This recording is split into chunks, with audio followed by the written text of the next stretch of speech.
Hello guys, subscribe कीजिए और bell icon को प्रेस कीजिए ताकि आपका कोई भी इंपॉर्टेंट वीडियो कोई भी टॉपिक का रिलेटेड मिस ना हो। सो है गाइस, वेलकम बैक। ठीक है, अभी हम पढ़ने आ रहे हैं आपका ह्यूमन फिजियोलॉजी का next chapter, that is locomotion end moment. Alright, so this chapter is very easy, trust me. Out of all the chapter of human physiology, this chapter and your chapter number 22 is very easy. ठीक है, सो काफ़ी simple सा chapter है। 1 से 2 question कभी 3 question भी आता है। मसल्स का पार्ट से एक क्वेश्चन आता है और स्केलेटल सिस्टम से एक क्वेश्चन आता है। ठीक है, सो ट्रस्ट में आपका सारा क्वेश्चन हो जाएगा नीट 21 में जो भी आएगा। बस अभी हम इसको करेंगे। और जैसे कि ह्यूमन फिजियोलॉजी का अभी जो भी 5 चैप्टर 4 चैप्टर हमने किए हैं, हम क्या करते हैं, मैं सब प्रकार का नोट्स करता हूँ। हैंड रिटेन नोट्स से क्विक रिविजन के लिए दिखाता हूँ और लैंग्वेज के लिए समझाने के लिए यहाँ से दिखा देता हूँ। सो उसी तरीके से स्टार्ट करते हैं लोकोमोशन एंड मोमेंट। तो स्टार्ट करने से पहले मतलब समझते हैं लोकोमोशन एंड मोमेंट का मतलब। लोकोमोशन से याद रखिएगा चेंज इन लोकेशन। लोकोमोशन से याद रखिएगा change in location.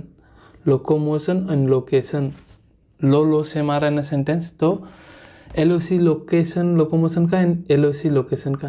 So locomotion change in position, मैं यहाँ से उठ के वहाँ जाऊँ तो हो गया लोकोमोशन। मोमेंट मतलब क्या, बॉडी पोस्चर का चेंज करना।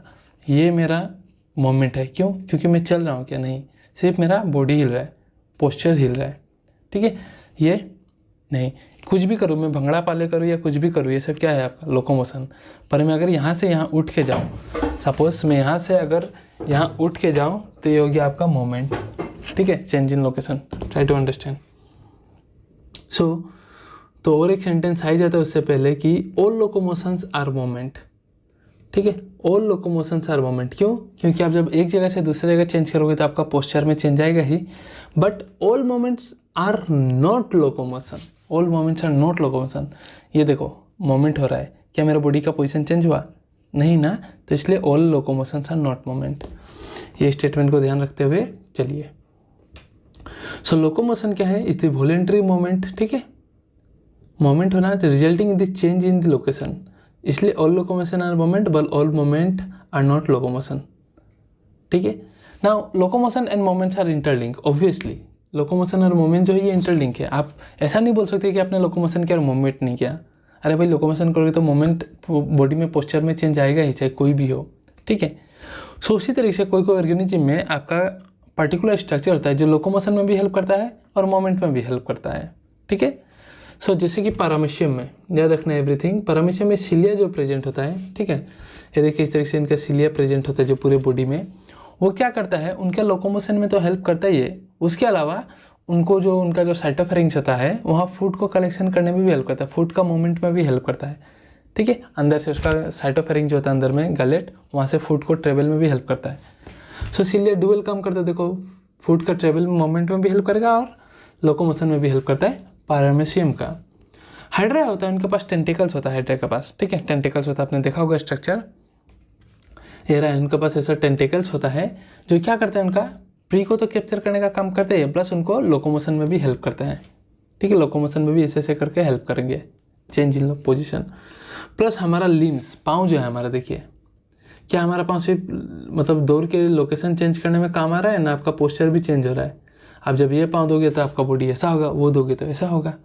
तो ये body posture that is moment के साथ साथ लोकोमोशन में भी हेल्प करता है। ठीक है, इसलिए हम कहते हैं कि locomotion and moments are interlink. This are some of the examples. Now type of movements in human body.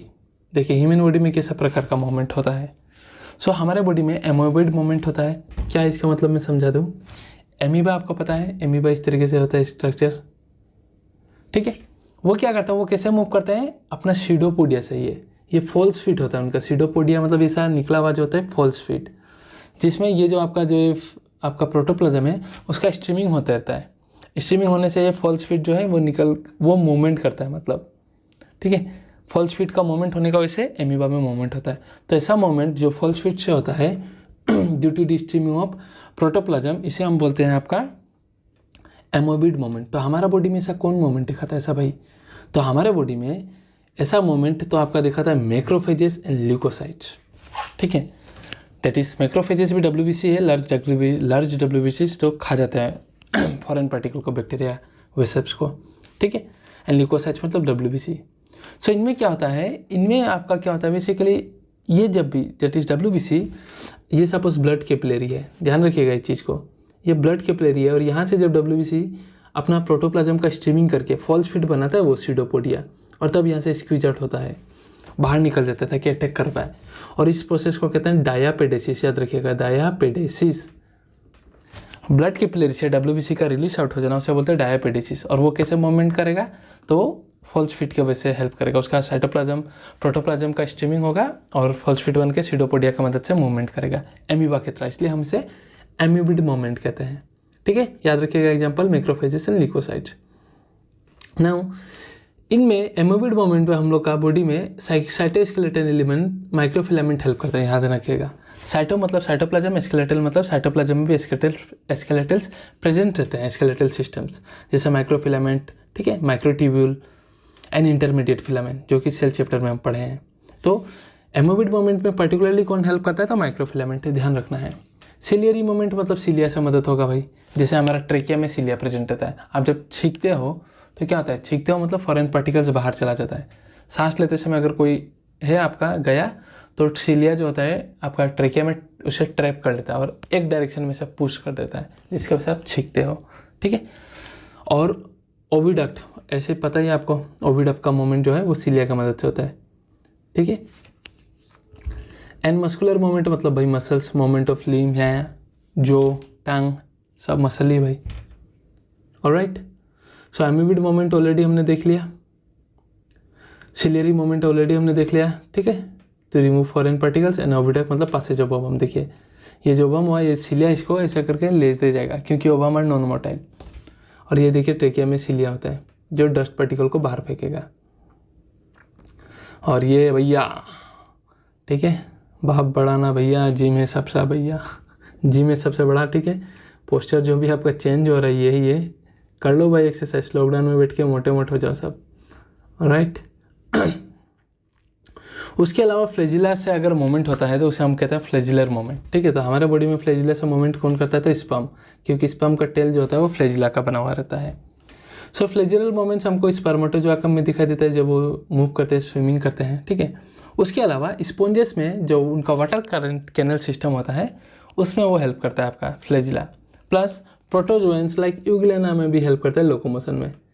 कौन, तो आपका फ्लैजिला, फ्लैजिलर मूवमेंट होता है। और वहीं आपका पैरामीशियम में पूछूँ तो सिलिया, ध्यान रखना सब कुछ। ठीक है, सो देखिए कितना आराम से हो गया।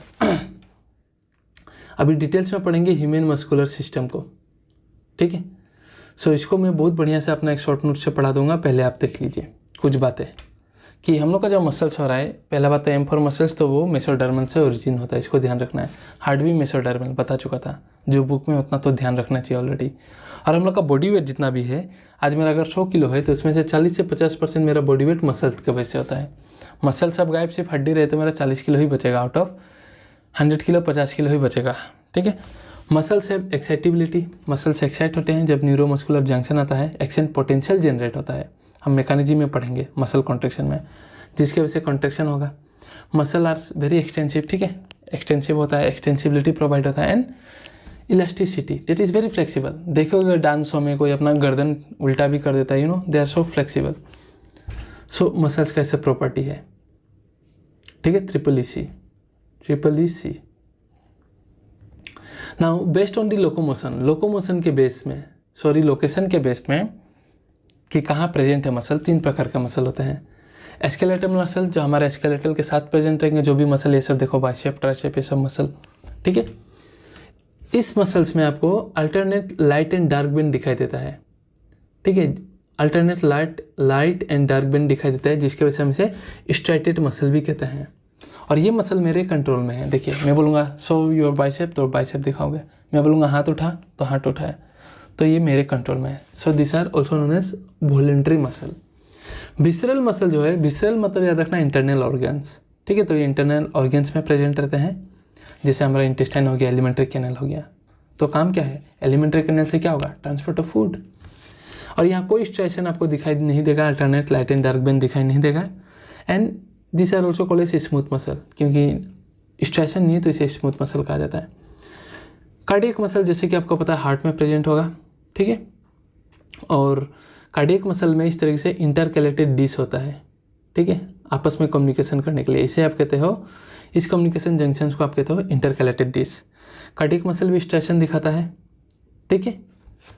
सो चलिए इन तीनों का बारे में एक ओवरव्यू डिफरेंस पढ़ लेते हैं। ये सारा चीज़ लिखा हुआ है, तीनों को फिगर एक ही जगह में पढ़ते हैं। देखिए, तो स्केलेटल मसल मतलब स्केलेटल के साथ अटैच होगा, स्ट्रेशन प्रेजेंट होगा, विसरल ऑर्गन में रहेगा, विसरल मतलब, ठीक है, स्ट्रेशन एब्सेंट रहेगा, इसलिए स्मूथ मसल भी कहते हैं।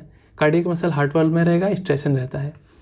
भाई स्केलेटल मसल कंट्रोल में है मेरे, बट क्या मेरा खाना मेरे कंट्रोल में है? इंटेस्टाइन में मैं बोलूँगा एलिमेंट्री कैनल में, ओइसोफेगस में रुक जा, क्या रुकेगा? नहीं। तो इनवॉलंटरी होता है। और हार्ट तो आपका भाई that is not in your control, ठीक है, किसको दे दोगे कोई भरोसा नहीं है तो वो भी इनवॉलंटरी है क्योंकि यही एक ऑर्गन ऐसा है जो आपके जन्म से लेकर मृत्यु तक धड़कते रहता है।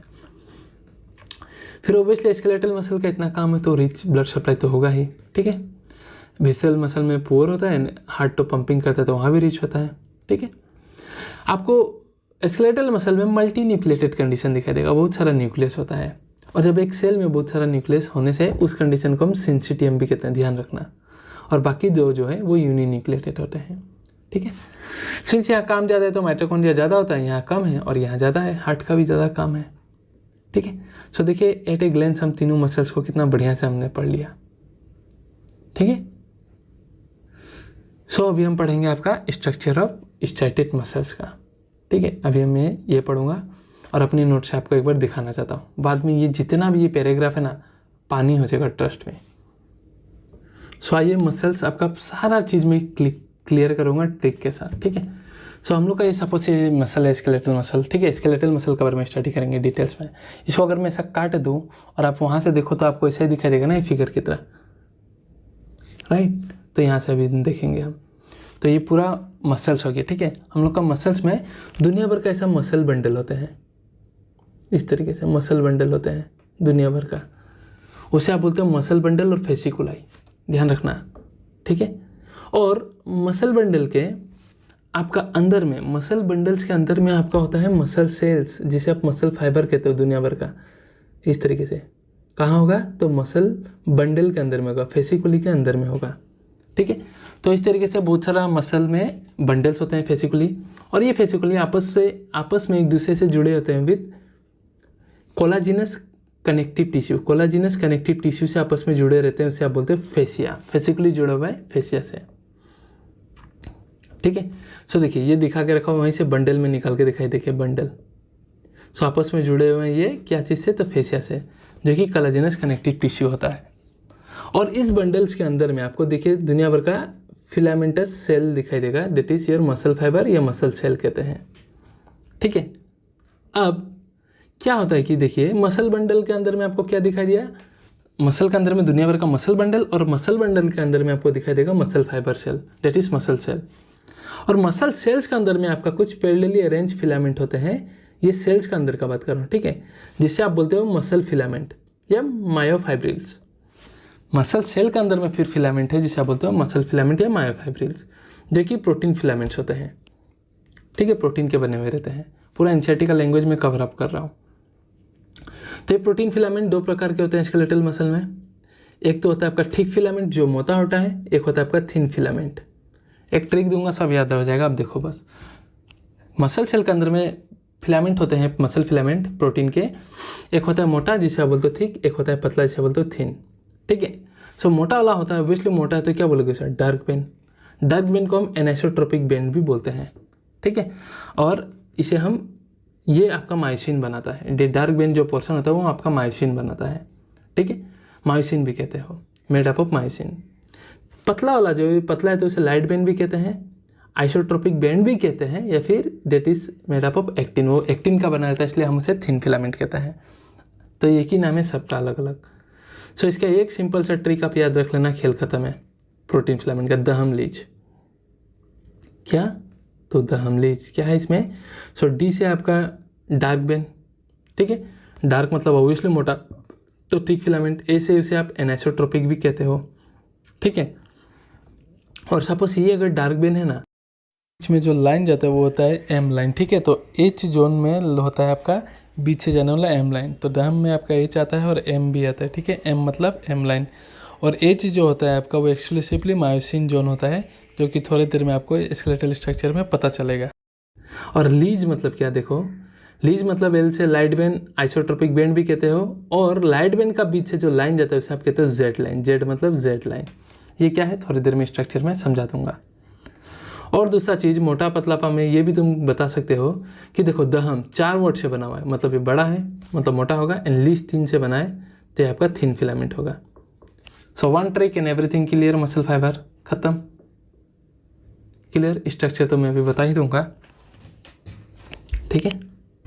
खामखा डर जाते हो, ठीक है, डरो मत। तो देखो ये पूरा मसल्स बना के रखा हुआ है। ये देखो मसल्स में आपका दुनिया भर का बंडल्स ऐसा रहेगा, जिसे आप बोलते हो फेसिकुली, ठीक है, या मसल बंडल। मसल बंडल्स के अंदर में देखो दुनिया भर का सेल्स है, जिसे आप बोलते हो मसल सेल। उसके अंदर में आपको दुनिया भर का मायो मसल सेल्स, हर सेल्स के अंदर में, इस हर सेल्स के अंदर में आपको दुनिया भर का मसल फाइबर मिलेगा, ठीक है। वो सब देखेंगे अभी। So skeletal muscle is made up of many muscle bundle, जिसे फेसिकल्स बोलते हो। वो आपस में जुड़े हैं फेसिया से, जो कोलाजिनस कनेक्टिव टिश्यू है, ठीक है।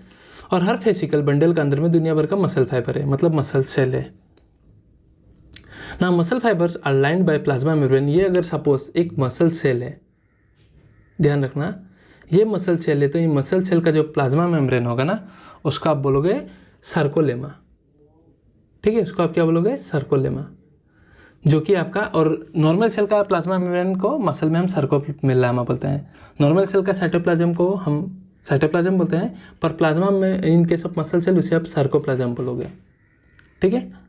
And each muscle cells contain parallelly arrange myofilament, myofibril जो प्रोटीन फिलामेंट है, ठीक है। और नॉर्मल में होता है सेल में एंडोप्लाज्मिक रेटिकुलम, उस एंडोप्लाज्मिक रेटिकुलम को मसल में हम सार्कोप्लाज्मिक रेटिकुलम कहते हैं। तो सार्को वो आता ही रहता है मसल में, कन्फ्यूज मत होना ना। सी इच मायोफाइब्रिल, ये देखो ये मायोफाइब्रिल दिखा के रखा हुआ है। मायोफाइब्रिल जो होता है, etch myofibril has alternate dark and light Ben. Light, dark और लाइट होने का वैसे आपका स्ट्राइशन दिखाई देता है स्केलेटल मसल में। डार्क बेंड को एनिसोट्रोपिक बाय आई बेंड भी कहते हो, और लाइट को आइसोट्रोपिक बाय आई बेंड भी कहते हो, ठीक है। ड्यू टू दिस, क्यों होता है ये, due to the presence of 2 fibrous contractile protein known as actin filament and myosin filament. ठीक वाला आपका मायोसिन फिलामेंट है और थिन वाला एक्टिन फिलामेंट है, ठीक है। Structure I will explain you now. That is I bend contain actin and A bend, that is your dark bend contain actin and myosin. तो 1 सेकेंड फिगर से ही explain करूंगा इसको, वेट इट, ऑलराइट। सो चलिए आ चुका है वक्त, फिगर एक्सप्लेन करता हूँ, ओके। सो इसको मैं बना के दिखा देता हूँ आपको कि क्या होता है। आपका जो मायोफाइब्रिल जो है ना, आपका एक्टिन और मायोसिन, वो आपस में पैरेलली अरेंज रहते हैं, ठीक है। सो ये जो होता है आपका, सपोज ये मैं बना रहा हूँ, लेट मी डू ईयर। सो ये देखिए मैं अभी आपका बना रहा हूँ एक्टिन फिलामेंट, ये एक्टिन फिलामेंट बना रहा हूँ मैं, ठीक है, इस तरीके से। इनके बीच में प्रेजेंट रहता है आपका मोटा वाला thick filament, that is your myosin, इस तरीके से। बस थोड़ा सा समझ लेने का बात है। सो कहने का मतलब क्या है कि मायोसिन इतना थिक होता है, इतना मोटा होता है आपका मायोसिन, कि वो जितना एरिया कवर करता है ना, उतना डार्क ही दिखाई देगा, ठीक है।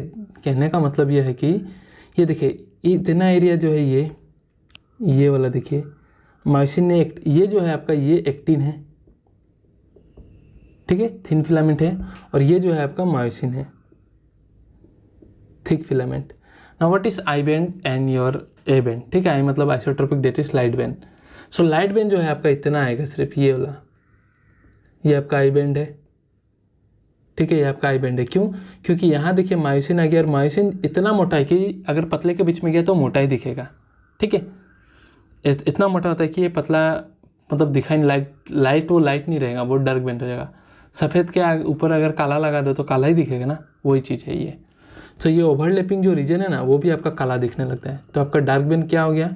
सो आपका डार्क बेंड हो गया यहाँ से लेके यहाँ तक, that is your A bend.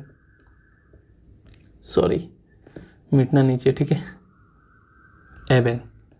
अभी क्या है आपका कि ए बैंड का बीच में से एक लाइन जाता है जिसे आप बोलते हो M line, middle line. Line एक बाइसेक्ट करता है उसको होल्ड करने के लिए, ठीक है। एम लाइन जो है आपका ये थिक फिलामेंट को होल्ड करने के लिए ये एक थिन फाइब्रस मेम्ब्रेन पार होता है जिसे आप बोलते हैं एम लाइन। समझ के रखो, एम लाइन मतलब ए बैंड का बीच से पार हो रहा है। और आपका ये जो आई बैंड है मतलब एक्टिन जो है उसके बीच से जो लाइन जाता है उसे आप क्या बोलते हो, ऑलरेडी हमने पढ़ा था, क्या बोलते हैं उसे, जेड लाइन, ठीक है। सो दैमलिज वाला ट्रिक अभी मैं बता दूंगा आपको। एंड इतना पोर्शन देखो, ये वाला देखो, इतना पोर्शन देखो, यहाँ सिर्फ और सिर्फ मायोसिन है। इतना पोर्शन आप देखो डायग्राम में, वहाँ सिर्फ और सिर्फ मायोसिन है, कोई एक्टिन मतलब ओवरलैपिंग रीजन को छोड़ के दोनों साइड सिर्फ मायोसिन है ना। इसको बोलते हैं आप एच जोन। एच जोन मतलब only myosin is present, no actin overlapping, ठीक है। सो ये सब कुछ टर्म है। एम बैंड मतलब आपका ए बैंड को बाइसेक्ट कर रहा है मायोसिन को, आई बैंड मतलब जेड मतलब आपका आई बैंड को बाइसेक्ट कर रहा है, एच जोन मतलब सिर्फ मायोसिन प्रेजेंट है, ठीक है। और ये दो जेड लाइन है, इधर भी होगा आपका आई बैंड को बीच से डाइसेक्ट करके जेड लाइन, और दो जेड लाइन के बीच में जो एरिया है, ये दो जेड लाइन के बीच में जो जगह है उसे आप कहते हो सार्कोमेयर। क्या कहते हैं, sarcomere, which is structural and functional unit of contraction. देखिए मैं बताता हूँ होता क्या है। सो ड्यूरिंग कॉन्ट्रेक्शन मायोसिन क्या करेगा, तरह एक्टिन के साथ बाइंड कर लेगा। मायोसिन कैसे बाइंड करेगा हम मैकेनिज्म में देखेंगे। मायोसिन एक्टिन का साथ बाइंड करेगा इस तरीके से, इसे हम स्लाइडिंग फिलामेंट थ्योरी कहते हैं। If this is actin, this is myosin, देखो ऐसा है ना, मायोसिन इसको बाइंड करेगा और इसको खींचेगा इधर। सिमिलरली उधर से भी, अभी मायोसिन में नहीं दिखा रहा, दो एक्टिन दिखा रहा हूँ, ऐसा है। मायोसिन नीचे से बाइंड किया और इसको ऐसा खींचा, तो ये देखिए सामने आ गया कि नहीं। ऐसा जब दूर था, मायोसिन ने नीचे से ऐसा पकड़ के इसको खींचा तो सामने आ गया। सो ये जब दो आई बैंड सामने आएंगे तो जो जेड लाइन भी सामने आएगा कि नहीं, और दो जेड लाइन सामने आया मतलब आपका सार्कोमेयर भी कॉन्ट्रैक्ट हुआ कि नहीं। सो सार्कोमेयर आपका मसल कॉन्ट्रैक्शन में कॉन्ट्रैक्ट हो जाता है, शॉर्टनिंग, और जब रिलैक्सेशन होता है फिर से ओरिजिनल स्टेट में आ जाता है। मैकेनिज्म में क्लियर हो जाओगे। ये डायग्राम क्लियर हो गया तो अभी मैं आपको यहाँ से समझा दूंगा। सो सी दिस, ये जो आपका सिर्फ आई बैंड है, ये देखिए आई बैंड मतलब एक्टिन, उसका बीच से जो लाइन जाएगा उसे आप क्या बोलोगे, जेड लाइन, ठीक है। एंड बीच में होता है, उनके बीच में होता है थिक फिलामेंट जिसे आप क्या बोलते हो, मायोसिन। और ये यहाँ से यहाँ तक जो अंधेरा दिखा के रखा है उसे ए बैंड बोलोगे। ए बैंड का बीच से जो लाइन जाता है उसे आप क्या बोलोगे, M line. And see this area, इस एरिया में कोई नहीं है भैया, इस एरिया में यहाँ से लेके यहाँ तक कोई नहीं है, इसलिए उसे एज जोन कहा गया है। You can clearly see all this figure. I think अब क्लियर हो गया है, ठीक है, सब क्लियर है। एज जोन क्या है, एम लाइन क्या है, एवरीथिंग क्लियर। सो देखो, इसलिए कहा जाता है आई बैंड जो है, आई बैंड में सिर्फ एक्टिन है, लाइट फिलामेंट है। बट ए बैंड देखिए, ए बैंड में देखिए आपका लाइट भी इंक्लूडेड है, एक्टिन भी इंक्लूडेड है, मायोसिन भी इंक्लूडेड है। मायोसिन इतना मोटा रहता है कि इसको भी काला मतलब डार्क अपीयरेंस दे देता है, पैरेलली अरेंज देते हैं एक दूसरे से, ठीक है। ए बैंड जो होता है वो आपका लाइट मतलब बियर से लाइटर मिडिल रीजन को एच बैंड। ए बैंड में आपका कुछ लाइटर बैंड होता है क्योंकि वहाँ एक्टिन ओवरलैपिंग हुआ है तो एटलीस्ट थोड़ा लाइटर होता है, ठीक है। इससे तो कम ही डार्क होगा, आप खुद देखो यहाँ में, क्योंकि ये ओवरलैपिंग होकर ज़्यादा डार्क हो गया, उसे आप क्या बोलते हैं, एज बैंड या एज जोन, जो कि सिर्फ मायोसिन का बना रहता है। एक थिन लाइन जाता है जिसे आप एम लाइन बोलते हो, ठीक है, centre of the H zone. H zone से आपका सेंटर से पास होता है, ठीक है। So I band is bisected, I band को बीच से कौन तोड़ रहा है, तो आपका Z line. And region between दो जेड लाइन का, रीजन का बिटवीन दो जेड लाइन का बीच में जो रीजन है उसे क्या बोलते हैं, तो उसे आप बोलते हो sarcomere, which is the structural and functional structure of the muscle, ठीक है। तो समझ में आ जाएगा, नो वरी। तो यही आपको दिखा कर रखा है, फेसिकुली है, फेसिकुली में मसल सेल है, और मसल सेल्स का अंदर में इस तरीके से होता है आपका मायोफाइब्रिल। और ये देखिए आपका अल्टरनेट लाइट और डार्क बैंड का वैसे आपको जेड लाइन है, मतलब क्या, यहाँ में देखिए, यहाँ में जेड लाइन है, मतलब क्या, ये एक्टिन का बीच से जेड लाइन जा रहा है, देखिए, तो ये लाइट दिखा दे रहा है। यहाँ एम लाइन आ रहा है, मतलब एम जोन आ रहा है, मतलब ये डार्क है, फिर लाइट है, फिर डार्क, इसलिए आपको स्केलेटल मसल में स्ट्राइशन अपीयरेंस दिखाई देता है, ठीक है। और अभी हम बात करेंगे next, that is your structure of contractile protein, that is actin and myosin का भी स्ट्रक्चर का बात करेंगे कि ये कैसे आपका हेल्प करता है मसल कॉन्ट्रैक्शन में, ठीक है, इसका बात करेंगे। सो रिकॉर्डिंग वैसे ही पॉज हो जाएगा, तो मैं पॉज करके फिर से न्यू रिकॉर्ड स्टार्ट करता हूँ। सो एक बार फिर से रिकेप करा दो ये, ठीक है, जो ट्रिक था हम लोग का दहमलीज का, ठीक है, दैट इज दहमलीज। डी से आपका डार्क बैंड, जिसे आप ए से एनिसोट्रोपिक बैंड भी कहते हो, ठीक है, और जहाँ सिर्फ मायोसिन होता है डार्क बैंड में, उससे आप क्या बोलते हैं, H zone, that is it is exclusively for myosin. और एच के बीच में जो लाइन जाता है एच के बीच में, उसे क्या कहते हैं, M line, that is middle line, ठीक है। एंड लीज से मतलब क्या है, एल मतलब लाइट बैंड, उसे आइसोट्रोपिक बैंड भी कहते हो, और उसके बीच से जो लाइन जाता है उसे जेड लाइन कहते हो। दहम आपका 4 लेटर से बना है तो वो ज़्यादा है, मतलब थिक है, और ये 3 से है तो ये थिक फिलामेंट, ठीक है। थिक फिलामेंट को आपका मायोसिन फिलामेंट भी कहते हैं और थिन को एक्टिन फिलामेंट भी कहते हैं, ठीक है। और ये स्केलेटल मसल सेल्स का जो आपका साइटोप्लाज्म होता है नॉर्मली, इसको सार्कोप्लाज्म बोलेंगे। प्लाज्मा मेम्ब्रेन नॉर्मल सेल का, इसे सार्कोलिमा बोलेंगे, और नॉर्मल सेल का एंडोप्लाज्मिक रेटिकुलम को इसे सार्कोप्लाज्मिक रेटिकुलम कहेंगे। ऑलराइट, तो अभी मैं आपको दिखाऊंगा structure of actin and myosin. तो मैं यही एक बार बता देता हूँ आपको। एक्टिन का जो फिलामेंट है ना, वो 2 फिलामेंट प्रोटीन से मिलकर बना हुआ है। ऐसा 2 फिलामेंट प्रोटीन से मिलकर बना हुआ है जो हेलिकली बाउंड रहते हैं। अब ये फिलामेंट प्रोटीन ऐसा जो कैसे बना, वो बना आपका इंडिविजुअल जी एक्टिन से, ग्लोबुलर एक्टिन से। ऐसा ग्लोबुलर एक्टिन बहुत सारा मिल गया इस तरीके से, ठीक है। ऐसा ग्लोबुलर एक्टिन आपका बहुत सारा मिल गया, और वो मिल के एक बड़ा सा फिलामेंट बना लिया, और वो आपस में इस तरीके से 2 फिलामेंट हेलिकल हो गए। सो इसलिए फिलामेंट बना लिए तो उसे हम एफ एक्टिन कहते हैं। सो 2 F actin, and this each F actin is made up of इसे पॉलीमर ऑफ जी एक्टिन, ठीक है। और इसके बाद इसमें 2 प्रोटीन फिलामेंट और रन करते हैं पैरेलली, इस तरीके से देखिए, और पैरेलली रन करते हैं आपका 2 एफ एक्टिन के साथ। इस फिलामेंट को आप बोलते हो ट्रोपोमायोसिन। और इस ट्रोपोमायोसिन में इंटरवेल में आपका ट्राइमेरिक प्रोटीन प्रेजेंट रहता है। इंटरवेल में ट्राइमेरिक प्रोटीन, जिसे आप बोलते हो ट्रोपोनिन। ट्रोपोनिन का 3 कंपोनेंट होता है, ट्रोपोनिन टी, ट्रोपोनिन सी, इसलिए ट्राइमेरिक प्रोटीन कहा जा रहा है। ये ट्रोपोनिन जो सी होता है ना, ठीक है, ट्रोपोनिन जो सी होता है, बेसिकली ट्रोपोनिन का जो सी साइड होता है वो क्या करता है, यहाँ में आपका एक्टिन है कौन ये एक्टिन है, तो एक्टिन में मायोसिन बाइंड करता है, मायोसिन का हेड। तो मायोसिन का हेड जहाँ बाइंड करेगा ना, ये ट्रोपोनिन का सी इसको ढक कर रखता है ताकि मायोसिन एट रिलैक्स स्टेट में बाइंड ना कर पाए, ठीक है। कॉन्ट्रैक्शन में तो बाइंड करेगा, रिलैक्स स्टेट में बाइंड ना कर पाए बोल के ये ट्रोपोनिन का सब यूनिट मायोसिन बाइंडिंग साइट को एक्टिन में ढक के रखता है। तो यही है आपका स्ट्रक्चर ऑफ एक्टिन, ठीक है। अभी मैं लैंग्वेज में दिखाता हूँ। So see, actin filament is made up of 2 filaments actin, F actin, which form double helix. एरा डबल हेलिक्स बना दिया गोल। And F actin is a polymer of किसका, मोनोमेरिक जी एक्टिन। ये गोल वाला है आपका जी एक्टिन, ठीक है। और एक्टिन जो है वो 2 और प्रोटीन कंटेन करता है, ट्रोपोमायोसिन एंड ट्रोपोनिन। ट्रोपोमायोसिन है जो फिलामेंटस प्रोटीन है, ठीक है। 2 filamentous protein tropomyosin run along with the groups of the F actin double helix. ये देखिए, ट्रोपोमायोसिन जो है उसी के साथ चलते थे, देखिए। और ट्रोपोनिन जो है वो ट्राइमेरिक प्रोटीन है, ठीक है, जो रेगुलर इंटरवल में आपका प्रेजेंट रहता है, देखिए। And in the resting stage, जब कॉन्ट्रैक्शन नहीं हो रहा है, ए सब यूनिट ऑफ ट्रोपोनिन क्या करेगा, मास्क द बाइंडिंग साइड, ठीक है, mask the binding side for myosin on the actin filament. Actin filament में आपका जो बाइंडिंग साइड होता है मायोसिन का हेड का, उसे ढक के रखता है आपका ट्रोपोनिन का सब फिलामेंट। अब आते हैं मायोसिन का स्ट्रक्चर पे। मायोसिन का स्ट्रक्चर बहुत ही सिंपल है।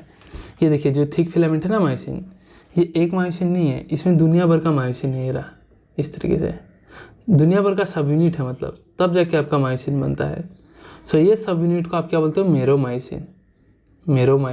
क्या बोलते हो, मेरोमायोसिन। और मेरोमायोसिन का 2 पार्ट होता है, एक तो आपका हेड पार्ट होता है, ये हेड है, और ये शॉर्ट आर्म है, नेक भी कहते हैं, और दूसरा है ये tail. Head plus short arm आप क्या बोलते हैं इसे, हैवी मेरोमायोसिन, क्योंकि ये भारी है भाई, टेल तो हल्का है। और टेल पार्ट को आप बोलते हो लाइट मेरोमायोसिन। सो मेरोमायोसिन का 2 पार्ट होता है, HMM हैवी मेरोमायोसिन, जिसे आप क्रोसम भी कहते हो, consist of your globular head and short arm. ये बाहर की ओर प्रोजेक्ट होते हैं। देखो, हेड ही है जो आपका बाहर की ओर प्रोजेक्ट हो रहा है। और ये सारा मेरोमाइसिन का टेल पोर्शन है, सब बीच में हेड बाहर जा रहा है। हेड बाहर इसलिए जा रहा है ये हेड, ताकि आपका ये एक्टिन को बाइंड कर पाए कॉन्ट्रैक्शन के दौरान। और लाइट मेरोमाइसिन जो होता है आपका, वो टेल रीजन का कंसिस्ट होता है, ठीक है ना। ये जो हेड होता है आपका, हेड जाके किसको बाइंड करेगा, एक्टिन को। तो यहाँ एक्टिन बाइंडिंग साइट होता है, ठीक है। और बाइंड कैसे करेगा भाई, एनर्जी आना पड़ेगा, यहाँ एटीपी बनना पड़ेगा। तो एटीपी का जो इसका एक्टिव साइड होता है एटीपीएस एंजाइम का, हेड में ही, ठीक है, ताकि एटीपी वहाँ बने, हाइड्रोलाइसिस हो, बाइंडिंग हो, उसको मैकेनिज्म में दिखा दूंगा आपको, ठीक है। Now mechanism of muscle contraction, बहुत ही सिंपल टॉपिक है, इसको मैं फ्लो चार्ट से भी समझा दूंगा। अभी बस थोड़ा सा बता देता हूँ कहानी कि ये आपका मैकेनिज्म ऑफ मसल कंट्रैक्शन बहुत थ्योरी आया, पर सबसे मोस्ट एक्सेप्टेड थ्योरी है वो है स्लाइडिंग फिलामेंट थ्योरी। ये क्या बोलता है कि मसल फाइबर जब कंट्रैक्ट होता है ना, तो आपका जो एक्टिन है ये पतला वाला फिलामेंट, और ये मायोसिन है ना, इसके यहाँ स्लाइड होता है। The thin filament slides over thick filament, ये मायोसिन इसको स्लाइड करवा देता है अपने ऊपर। So contraction of the muscle fibre occur by the sliding of the thin filament that is actin over the thick filament myosin. कैसे, तो मैं अभी आपको बताता हूँ। सो देखिए, मसल कंट्रैक्शन का स्टेप्स क्या है कि आप ऐसा बैठे हुए अपने आप कॉन्ट्रैक्ट कर रहे हैं क्या मसल, नहीं ना, ब्रेन से आपको पता चल रहा है, मतलब you are knowing it, it's a voluntary action, skeletal muscle जो जा रहा है, ठीक है, वॉलेंट्रीली हो रहा है, ब्रेन से एक सिग्नल जा रहा है। सो ब्रेन से आपका सीएनएस से पहले इम्पल्स आएगा, ठीक है, जो कि मसल्स में अटैच होता है, नर्वस सिस्टम, न्यूरॉन्स, ठीक है। चलो देखिए, इसको जूम करके यहाँ दिखाया रहा है, अटैच होकर रखा है नर्व एंडिंग फाइबर मसल्स का। इसको और जूम करके दिखाया, तो और जूम करके दिखाने से आपको दिखेगा मसल्स का, यहाँ इसे आप साइनेप्टिक नोब बोलते हो, ठीक है। और यह आपका मसल्स का plasma membrane that is sarcolemma. और इनके बीच में जो स्पेस होगा, न्यूरॉन्स और मसल्स के बीच में जो स्पेस होगा, एक जंक्शन बन गया एक नहीं, उसे आप बोलते हो न्यूरो मस्कुलर जंक्शन, ठीक है। सो इम्पल्स आएगा आपका सीएनएस से, ठीक है, रिचेस द न्यूरोमस्कुलर जंक्शन, इससे बात कर रहे हैं, बहुत से मोटर एंड प्लेट भी बोलते हो। क्यों, क्योंकि जो सीएनएस से सिग्नल लेके आता है हमेशा वो मोटर न्यूरॉन होता है, भाया motor neuron. So neuromuscular junction means synapse between the motor neuron, ये जो लेके आ रहा है, and the sarcolemma of the muscle fibre, ठीक है। सो मोटर न्यूरॉन और मसल फाइबर, ये जो मोटर न्यूरॉन और मसल फाइबर, ये एक मोटर यूनिट कंसिस्ट करता है, मतलब खबर आ रहा है और उसके अगेंस्ट में आपका यहाँ इम्पल्स क्रिएट होगा। सो चलिए इसको मैं अभी फ्लो चार्ट में समझाता हूँ। देखिए, आपका ब्रेन से सीएनएस से सिग्नल आया, ठीक है, मोटर न्यूरॉन सिग्नल लेकर आया, और वो आपका ये है मसल फाइबर का प्लाज्मा मेम्ब्रेन, जिसे आप सार्कोलेमा बोल रहे हो, और ये साइनेप्टिक नोब है नर्व का, और उसका बीच में जो स्पेस है इसे क्या बोले हो, न्यूरोमस्कुलर जंक्शन और मोटर एंड प्लेट। सो यहाँ में अंदर में आपका ऐसा वेसिकल्स होता है जिसे आप बोलते हो साइनेप्टिक वेसिकल, साइनेप्टिक वेसिकल, जिसके अंदर में होता है आपका न्यूरो ट्रांसमीटर, न्यूरॉन का मैसेज को ट्रांसमिट करने वाला वहाँ कुछ केमिकल्स होता है जिसे आप बोलते हो एसिटाइल कोलाइन, ACH में शॉर्टली लिख रहा हूँ, एसिटाइल कोलाइन। फिर न्यूरॉन से एसिटाइल कोलाइन आपका पहले बल्ज आउट होगा बाहर में, न्यूरोमस्कुलर जंक्शन में आएगा और वहाँ के फट जाएगा ताकि एसिटाइल कोलाइन रिलीज हो, कि खबरी लाल जो है वो रिलीज हो जाए। एसिटाइल कोलाइन रिलीज होगा और वो खबरी लाल आपका या मसल फाइबर का रिसेप्टर्स में बाइंड करेगा कि भैया सिग्नल लेकर आया हूँ कंट्रैक्शन के लिए, जिसके वजह से आपका एक्शन पोटेंशियल जनरेट हो जाएगा, डिपोलराइजेशन, ठीक है। उसके वजह से आपका सार्कोप्लाज्मिक रेटिकुलम जो होता है, endoplasmic reticulum of muscle, is the store house of calcium, याद रखना, ये कैल्शियम का स्टोर हाउस होता है। तो यहाँ से आपका क्या होता है, कैल्शियम रिलीज हो जाता है। कैल्शियम को क्यों रिलीज होना पड़ा, ताकि ये कैल्शियम जाकर बाइंड करेगा ट्रोपोनिन के साथ। क्यों, क्योंकि troponin, suppose this is troponin ना, ये एक्टिन है, यहाँ ट्रोपोनिन इस तरीके से बाइंड है, ऐसा बाइंड करके रखा है ट्रोपोनिन कि मायोसिन का हेड को बाइंड करने देगा। तो कैल्शियम आएगा, कैल्शियम लात मार के ट्रोपोनिन को हटा देगा। अब एक्टिन में मायोसिन का बाइंड करने का साइट खुल चुका है, ठीक है।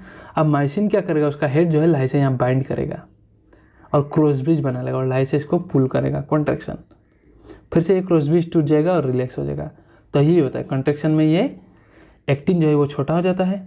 एक्टिन छोटा हो गया, आई बेंड छोटा हो गया, तो जेड लाइन भी तो छोटा हो गया ना, सार्कोमेयर, तो सार्कोमेयर भी छोटा हो जाएगा, तो कॉन्ट्रैक्शन हुआ। फिर क्रॉस ब्रिज टूट के रिलैक्स हो जाएगा। उसको मैं मैकेनिज्म वो समझाऊंगा, यहाँ तक समझिए। तो कैल्शियम रिलीज होता है ताकि वो माइसिन को बाइंड करे, उसका कन्फर्मेशनल चेंज करवाता है, उसको लात मार के भगाता है। बाद में माइसिन बाइंडिंग साइड एक्टिन फिलामेंट में आपका एक्सपोज होता है, खुल गया, अब माइसिन बाइंड कर सकता है। तो माइसिन देर करता नहीं है, माइसिन का हेड जाता है और वहाँ क्रॉस ब्रिज बना लेता है बाइंडिंग करके। फिर क्रॉस ब्रिज जो है पावर स्ट्रोक एटीपी की मदद से मूव करता है, ऐसा टानेगा थिन फिलामेंट को, एंड आपका थिन फिलामेंट एक्टिन जो है वो सेंटर की ओर पुल हो जाएगा। That is I band pull हुआ तो जेड लाइन भी पुल होगा। That is shortening of sarcomere, मतलब कॉन्ट्रेक्शन हो गया आपका। ठीक है, तो आपको यहाँ से दिखाता हूँ, देखिए सी दिस। इनिशियली में आपका क्या है, देखिए यहाँ में इनिशियली में आपका क्या होता है, एटीपीएस का एंजाइम एक्टिविटी रहता है। ठीक है, एटीपी का हेड में आपको पता है एटीपी बनेगा। ठीक है, सो एटीपी बनता है यहाँ में, देखिए एटीपी बना। ये एटीपी नेक्स्ट स्टेप में क्या होता है, टूट जाता है। एटीपी टूटा तो क्या आता है, एटीपी प्लस इनऑर्गेनिक फॉस्फेट, और उससे एनर्जी रिलीज होता है। वो एनर्जी रिलीज होने की वजह से माइसिन का हेड लाहे से आपका एक्टिन की ओर बाइंडिंग होने के लिए चला जाता है, और ये हेड अब आपका बाइंड होकर चला गया। माइसिन का हेड एक्टिन के साथ बाइंड हो गया और क्रॉस ब्रिज बना लिया।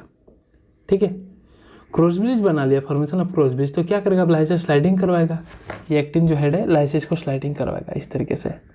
ठीक है, और स्लाइडिंग करवाने के बाद आपका एडीपी और इनऑर्गेनिक फॉस्फेट जो है वो रिलीज हो जाएंगे। गया, काम करवा लिया अपना इसने। ठीक है, अब इसको क्रॉस ब्रिज को तोड़ना भी है ना, तो एक नया एटीपी बनेगा और क्रॉस ब्रिज को तोड़ देगा ये, और वो एटीपी रेडी है बन के नेक्स्ट साइकिल के लिए। नेक्स्ट साइकिल में फिर बाइंड करेगा, फिर टनेगा, फिर से एंड द साइकिल कंटिन्यूस। ठीक है, and this cycle continue, and this cycle continuous. ठीक है, मतलब ये जो क्रॉस ब्रिज है उसको टूटने के लिए भी एक नया एटीपी बनेगा, तो टूट गया क्रॉस ब्रिज। अब ये एटीपी जो है फिर इसका हाइड्रोलाइसिस होगा, उस एनर्जी से फिर से क्रॉस ब्रिज बनेगा, फिर से टानेगा, फिर से नया एटीपी बन के फिर से टूटेगा, फिर से रिलैक्स स्टेट में आ जाएगा। ठीक है, और जैसे ये टूट गया तो क्या होगा, अब यहाँ में इसका दुश्मन, जैसे ये टूट जाता है क्रॉस ब्रिज तो कैल्शियम वापस सार्कोप्लाज्मिक रेटिकुलम में चला जाएगा, और कैल्शियम जब चला गया दुश्मन तो यहाँ फिर से आ जाएगा ट्रोपोनिन, और ट्रोपोनिन आके इस तरीके से बाइंड कर दिया, और फिर से कॉन्ट्रैक्शन करवाना है तो फिर से सेम प्रोसेस, इम्पल्स आएगा।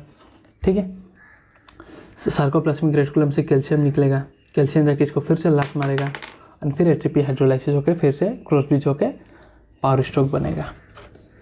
तो स्लाइड करवा दिया, बाद में ब्रेकिंग ऑफ क्रॉस ब्रिज के लिए फिर से एक नया एटीपी बनता है, एंड दिस साइकिल कंटिन्यूस। ठीक है, और एक चीज़ बहुत इंपॉर्टेंट बात यहाँ में ये है कि थोड़ा ध्यान दीजिएगा। इंपॉर्टेंट बात क्या है कि ये आपका सपोज ये अभी आपका थिक फिलामेंट है, मायोसिन है, और ये है आपका एक्टिन, पकड़ लीजिए। तो मायोसिन का कॉन्ट्रैक्ट कौन करवा रहा है भैया, तो हेड इस तरीके से बाइंड करके। ठीक है, बस समझने के लिए बात है। तो मायोसिन का हेड क्या कर रहा है, देखिए कॉन्ट्रैक्ट करवा रहा है। तो ये आई बेंड था ना भैया, ये तो आई बेंड था, तो आई बेंड छोटा हुआ तो यहाँ जेड लाइन था, जेड लाइन भी छोटा हुआ, मतलब सार्कोमेर छोटा हुआ, कॉन्ट्रैक्शन वहाँ पर। ध्यान दीजिए, ये आपका मायोसिन है और ये उसका हेड है, ये इसको टनवा रहा है, कॉन्ट्रैक्ट करवा रहा है। क्या ये मायोसिन का खुद हल रहा है क्या, नहीं। सो एक्टिन और आई बेंड का साइज छोटा आ रहा है, मायोसिन अपना जगह में ही है, ये इसका लेंथ में कोई चेंजेस नहीं आ रहा है। वही चीज़ यहाँ समझाना था। सो हो गया भैया, इतना आराम से हमने पढ़ लिया। अब इसको थोड़ा आपको लैंग्वेज में दिखा देते हैं, चलिए। तो साइनेप्टिक वेसिकल क्या करेगा, आपका रिलीज कर देगा न्यूरोट्रांसमीटर एसिटाइलकोलाइन। ठीक है, वो जाके बाइंड करके सार्कोलेमा का रिसेप्टर के साथ वहाँ एक्शन पोटेंशियल जनरेट कर देगा, इलेक्ट्रिक इम्पल्स सार्कोलेमा में, जो स्प्रेड हो जाएगा पूरा मसल फाइबर में, जिसकी वजह से आपका कैल्शियम का रिलीज हो जाएगा सार्कोप्लाज्मिक रेटिकुलम से इनटू दी सार्कोप्लाज्म। ठीक है, क्यों, ताकि कैल्शियम जाके बाइंड करे सब यूनिट ऑफ ट्रोपोनिन में, ट्रोपोनिन जो एक्टिन में लगा हुआ है, और अनमास्क कर दे, हटा के फेंक दे एक्टिव साइट फॉर मायोसिन, ताकि मायोसिन अब बाइंड कर पाए। So using the energy of ATP hydrolysis, ATP का हाइड्रोलाइसिस होगा, एटीपी और इनऑर्गेनिक फॉस्फेट बनेगा। सो उस एनर्जी का पावर करके ये क्रॉस ब्रिज बना लेगा, मायोसिन हेड जाके बाइंड करेगा एक्टिव साइट ऑफ एक्टिन का टू फॉर्म क्रॉस ब्रिज। ठीक है, and this pull the actin filament on both the side toward the centre of the A band, A band में मतलब dark side में पुल करेगा इसको इस तरह से क्रॉस ब्रिज करके। ठीक है, सो एक्टिन फिलामेंट पार्शियली ओवरलैप सो डेट एज जोन डिसअपियर। मतलब क्या है, एज जोन मतलब ये प्योर आपका मायोसिन था, तो जब कॉन्ट्रैक्ट हो गया ना भैया, तो कॉन्ट्रैक्ट हो गया तो ऑलमोस्ट ये गायब ही हो जाता है, वही बोल रहा है।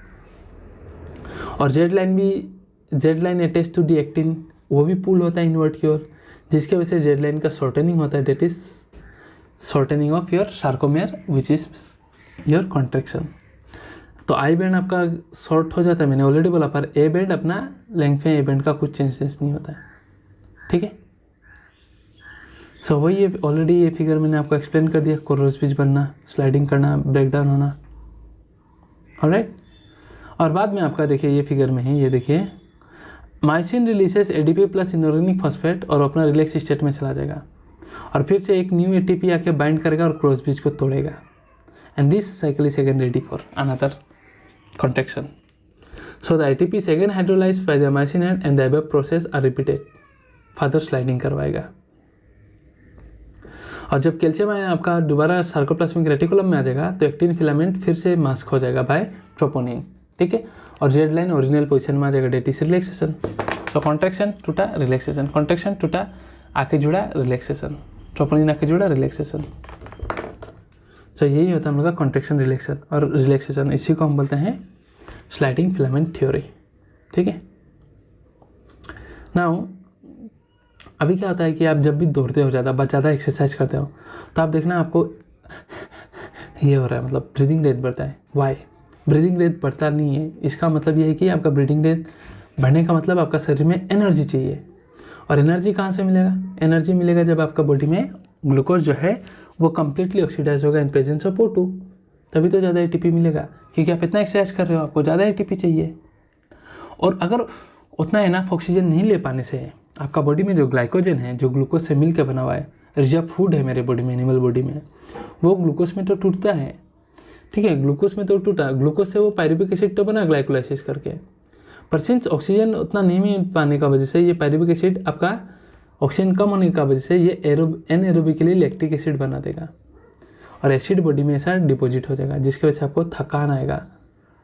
आधा घंटा 10 मिनट दौड़ना है, नहीं दौड़ने का, बहुत दिन नहीं दौड़ के देखना इनफ ऑक्सीजन नहीं पहुंचेगा, एनएरोबिकली लैक्टिक एसिड बनेगा, और 2 मिनट आराम कर लेना और बाद में देखना वही माँ आप तो चला नहीं जा रहा, ऐसे बोलोगे, ठीक है। सो रिपीटेड एक्टिवेशन करते हो मसल का तो एक्यूमुलेशन ऑफ लैक्टिक एसिड होता है जो मसल फैटिक कॉज करता है। ये क्यों होता है? एनएरोबिकली ब्रेकडाउन ग्लाइकोजन का मसल में होता है। ग्लाइकोजन का ब्रेकडाउन आपका एनएरोबिकली होता है due to less supply of oxygen. और मसल में आपके 2 प्रकार के फाइबर मिलते हैं, एक होता है रेड फाइबर, एक होता है वाइट मसल फाइबर। रेड क्यों होता है? बिकॉज ऑक्सीजन में, देखो मसल में भी ऑक्सीजन स्टोरिंग करने वाला पिगमेंट है, उसे आप बोलते हैं मायोग्लोबिन, ठीक है। मायोग्लोबिन ये ऑक्सीजन स्टोर करता है और मायोग्लोबिन प्रेजेंट होता है जहाँ में मसल्स में, उसे आप रेड फाइबर बोलते हैं। क्यों? बिकॉज वो रेड अपीयरेंस देता है मायोग्लोबिन, ठीक है। और वाइट फाइबर में आपका मायोग्लोबिन कम होता है, इसलिए इसका अपीयरेंस वाइट होता है, ठीक है। अब रेड में मायोग्लोबिन ज़्यादा है तो ऑक्सीजन स्टोरेज ज़्यादा होगा, ऑक्सीजन ज़्यादा होगा तो एटीपी ज़्यादा बनेगा, ज़्यादा ऑक्सीडेशन होगा, ठीक है। और एटीपी कहाँ बनता है?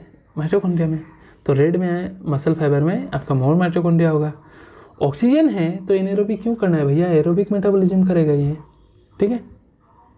व्हाइट मसल फाइबर में ऑक्सीजन स्टोरिंग पिगमेंट मायोग्लोबिन ही कम है तो माइटोकॉन्ड्रिया भी कम होगा, एटीपी कम बनने वाला है। ऑक्सीजन कम है तो फिर ये क्या प्रोसेस करेगा? ऑब्वियसली एनेरोबिक रेस्पिरेशन करवाएगा, ठीक है। सो इसको मैं और एक बार नोट से आपको दिखाता हूँ। सी मायोग्लोबिन क्या है? आपका ऑक्सीजन स्टोर करता है मसल में, ठीक है। 2 प्रकार के होते हैं muscle fibre, red fibre and white fibre. Why red? Because myoglobin उसमें ज़्यादा होता है, मायोग्लोबिन ज़्यादा हो गया तो ऑक्सीजन ज़्यादा होगा, ऑक्सीजन ज़्यादा होगा तो ज़्यादा ऑक्सीडेशन होगा, ज़्यादा ऑक्सीडेशन होगा तो मोर एटीपी, एटीपी बनेगा माइटोकॉन्ड्रिया में तो ज़्यादा माइटोकॉन्ड्रिया होगा इसमें रेड मसल में, और ऑक्सीजन इतना ज़्यादा है तो एरोबिक प्रोसेस करेगा ये। जबकि वाइट मसल फाइबर में आपका मायोग्लोबिन कम होता है, ऑक्सीजन स्टोरिंग कम होता है, स्टोरेज, तो ऑक्सीजन स्टोरेज कम है तो आपका ऑक्सीजन का कमी होने की वजह से यहाँ ग्लूकोज ग्लाइकोलाइसिस करके पायरुविक एसिड तो बना लेगा 2 मॉलिक्यूल, ठीक है। और बाद में ऑक्सीजन कम होने की वजह से एनेरोबिकली लैक्टिक एसिड बनेगा जो कि आपका बॉडी में डिपोजिशन होकर आपको करवा देगा थकान महसूस, दैट इज फैटिग। तो इसमें एनेरोबिक रेस्पिरेशन होगा, ऑक्सीजन कम है तो आपका माइटोकॉन्ड्रिया भी कम होगा सिंस कम एनर्जी बनने वाला है। बट याद रखना यहाँ सार्कोप्लाज्मिक रेटिकुलम ज़्यादा होता है वाइट मसल फाइबर में। सो गाइस इसी के साथ होता है हम लोग का ये चैप्टर समाप्त नहीं, ठीक है, एंड ऑफ दिस पार्ट, क्योंकि स्केलेटल मसल में दूसरा पार्ट में बनाऊंगा, पूरा ट्रिक के साथ पढ़ा दूंगा ताकि आपका कोई भी कन्फ्यूजन ना रहे। सो गाइस कोई क्वेरी इनसे कमेंट सेक्शन में बताना, and do you have any suggestion or feedback, do let me know, ठीक है, and stay tuned for the next video. Thank you.